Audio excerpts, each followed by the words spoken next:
Okay, we know a lot of the focus coming into Super Tuesday has been on the race for president as well, with nearly every state deciding tonight. Brandon Ritterman is here now with how the votes fell in California. Any surprises, Brandon? Yeah, it wasn't going to be a night full of surprises, right? It's not that super of a Tuesday, given the fact that we have an incumbent president in Joe Biden, who you can see very handily walking away in California. Not really a serious challenge on the Democratic side of the ledger. On the Republican side, we have essentially an incumbent-ish, if you will, in former President Donald Trump. However, not as uniform of a result. If I turn on the heat map, you can see where there's some softness in California for Donald Trump along the coast. And if I was to just go ahead and pick one of the lighter shaded counties, this is Marin County, you're looking at more like a 61-33 split for Donald Trump there. Nevertheless, that's not a very strong showing for Nikki Haley. She's not taking any counties tonight, even though she did have a victory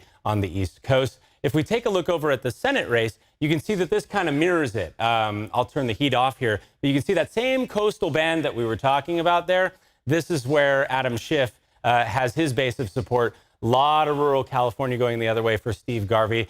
Schiff's strategy is certainly seeming to pay off tonight. He's going to be facing a Republican, which means he is almost a virtual shoo-in to take Dianne Feinstein's old Senate seat. Yeah, as Brandon just mentioned, the voters have decided. The AP has just declared Democrat Adam Schiff and Republican Steve Garvey will indeed advance to the election in November. And our Alicia Machado has been tracking that race for us tonight and has reaction from the candidates. Alicia. Well, Chris and Laura, political analysts we spoke with are predicting a Republican competitor will work in Schiff's favor in the general election.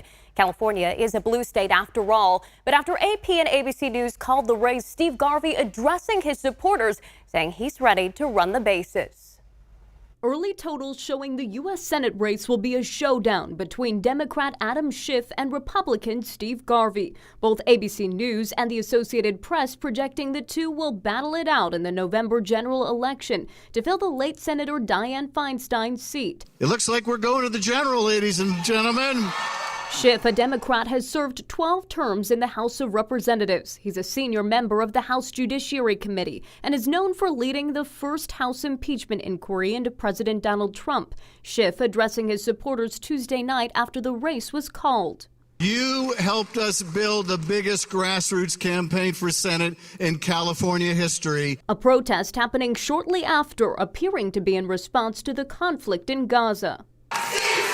I want to thank Schiff's competitor, Steve Garvey, you may know for his baseball career.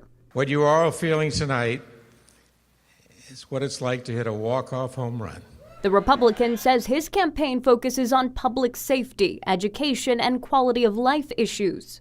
That we have challenges to face up to, like closing the border, and responsibilities to live up to, like helping the homeless. In these early totals, Schiff and Garvey are ahead of candidates Katie Porter and Barbara Lee, both Democrats in Congress. It's really difficult for Republicans to win statewide offices in California, so I do think it's completely an uphill battle. Mail-in ballots must still be counted, of course. This is a race we'll continue to keep an eye on as more votes are counted. Alicia, thank you.